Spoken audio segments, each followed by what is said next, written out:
We've got tips and recipes for healthy living. So for fun and inspiration, come and join us in the raw food world.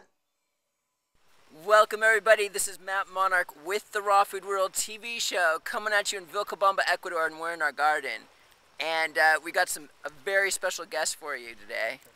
But before we get into that, Angela, maybe you can introduce Eve to everybody. Yes, we're very delighted that Eve Zender, is that how you say your name? Yeah, is with us today. Eve is a permaculture, can I say you're an expert? No, probably not. Amateur. Enthusiast. There we go. Permaculture enthusiast in the Vilcabamba area, who I actually read about before we even came down here. And I was like, somebody around Vilcabamba must be doing permaculture. And I was Googling permaculture and Vilcabamba, and stuff came up about Eve, who's been around here for a long time, and he's been here today helping us with stuff. Cool. And today we were going to ask Eve on the TV show, like, if he can tell us one thing that he loves about what we're doing and one thing that he would change and make better so we can all learn from it. So? All right. Well, I'm going to mention a few things I like about it. Okay, absolutely. I love the design. I love that it's circular. I love the little keyholes in it, so it's a very accessible garden. I also love that you focused on the greens, you know, because that's the one thing you really want fresh. You know, everything else, it's like it's good, but greens you just have to have picked straight from the plant. And the one thing I would change would be to cover most of this soil. I wouldn't want it to be exposed to some of this hot sun, some of the strong winds that are hitting us now that the dry season's here. And I would also focus on trying to plant a few organic matter producers, what I call dynamic accumulators, plants that can procure certain nutrients out of the subsoil that the topsoil might not have, and just work on pruning those guys, dropping them, keeping the soil covered, and giving it the life that it needs. Wow, how do you cover the soil? You can, again, growing these dynamic accumulators. I would be growing a lot of things like comfrey, a lot of legumes, and just pruning them, cutting them back and putting them on top of the soil. And of course, the best way to cover the soil is grow something you love to eat in it. Yes. Yeah, Wow. It's been such a blessing to have Eve here. Last time he came, I felt like my brain was going to explode because he just downloaded so much information.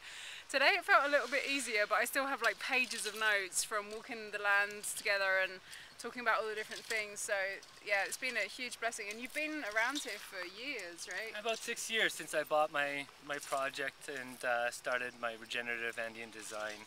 Wow, yeah, tell us about that. You're looking for volunteers, right? Of course, yeah. It's basically the project we're working on right now is trying to find solutions to everyday Ecuadorian problems. So we stick within an Ecuadorian budget, assuming that you're a poor Ecuadorian campesino, and try to find ways that they can find alternatives to just burning the land and throwing cattle on it. So mostly agroforestry, sustainable agriculture, appropriate technologies, and we can't do it without helping hands. So we'll accept anybody who's willing to work up there. Cool. And do you have a website where people can go to check that out? I do, www.sacredsueños.com. It's not a good website. Hopefully you guys are going to be able to help me turn it into something spectacular. Yeah, in the absolutely. near future. Cool. So what people get, volunteers, what do they get? They get room and board and... They get room and they get some of the veggies that we produce from the farm, most of what we produce from the farm, except for the goat's cheese that I make to make myself a living. And we do ask them actually to pitch in to pay for the rest of the food. It's about $25 a week that we ask for volunteers to help put in their share. Oh wow, that's awesome. So if you guys want to come out here and you know, check out with Eve, go to that website and they can contact you from there too. For sure. Cool. We've got some extra time here. Maybe we could go into the orchard and we can get some more advice in there. We'll see you in a bit.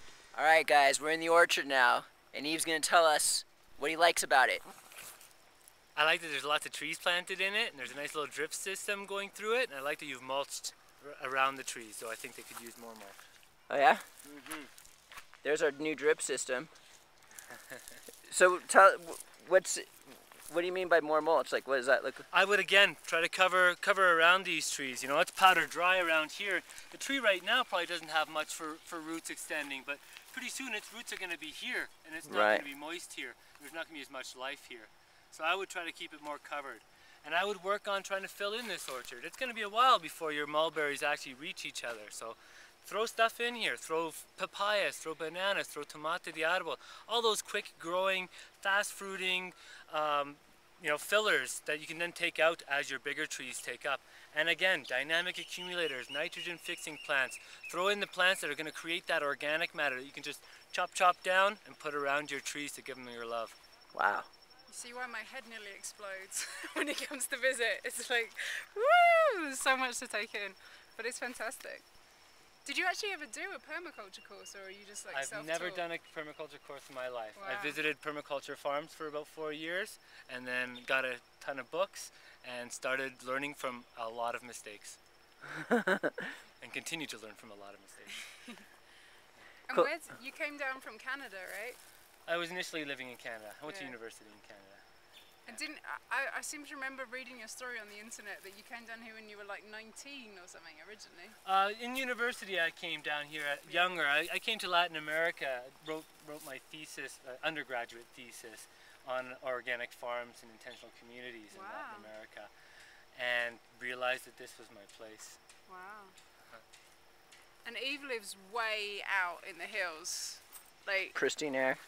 yeah. It takes like a couple of hours to get to your From the place, end of the right? road from here, it's probably about a half-hour drive to the end of the road, and then from there it's a 2-hour hike up the mountain, basically bordering at the cloud forest towards Podocarpus National Park. Wow. And you take a horse up. I take horses and donkeys up. Yeah, I usually ride the horse down, but I generally use the horse to carry my crap up the mountain Oh, wow. behind him. How long does it take to ride the horse down? An hour. An hour? Yeah. Wow. And what I really loved when I was reading about Eve's story in the beginning was you just did everything from scratch, right? Like you just got a bare piece of land or a couple Worse of than them. bare piece of land. I actually purposely bought a bad piece of land.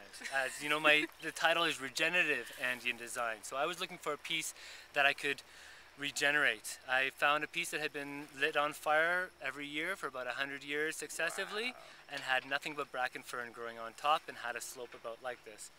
And started by making adobes and building a house, and started with the organic matter producers. And you built all your structures by hand, right? You Yes, have ma'am. like adobe and Adobe, cob, barreques, like a wattle and daub style. Even now we're using all our garbage, and we're cutting that into fibers and mixing that with the mud and building structures with it as well. love it. Very inspiring. Oh, Thank you so much for coming to visit. Thanks for inviting me. And did you want to like compare anything over here you were saying? Or? Oh, I was gonna, yeah. kind of. Well, like looking at that as the filler, and looking at this as the open space, and saying like, eventually you want this. You can see the butterflies flying in it. You can see the bees enjoying it. You can see life taking over. And if you want a plantation, you can just plant a plantation. But if you want reforestation, you need the diversity that exists in forest, and you need all that life, and you need the different layers of structure, from the ground cover all the way to your top layer, Yeah, that's Canopy. something that I've been feeling confused about here, because we wanted to create a forest garden, and there's all these different stories, different layers of forest garden, and I was like, this field is so big, how am I going to create the bottom floor, what am I going to do? And it was great talking about that today, because he was saying, just take it section by section, just throw some stuff in this section and then move on to the next section. It doesn't need to be like this whole huge field and the sense of overwhelm that there's just so much here to deal with. No, you can always use one patch and then propagate your plants from that patch to increase the next patch, and just keep working that way. And within a decade, this place will be looking shit hot, sister. Cool. Right on. So who do we got there? Angela Stokes Monarch. And Eve Zender. and Matt Monarch. And we'll see you again tomorrow at the Raw Food World TV show. Thanks for joining us. We'll see you again at the Raw Food World.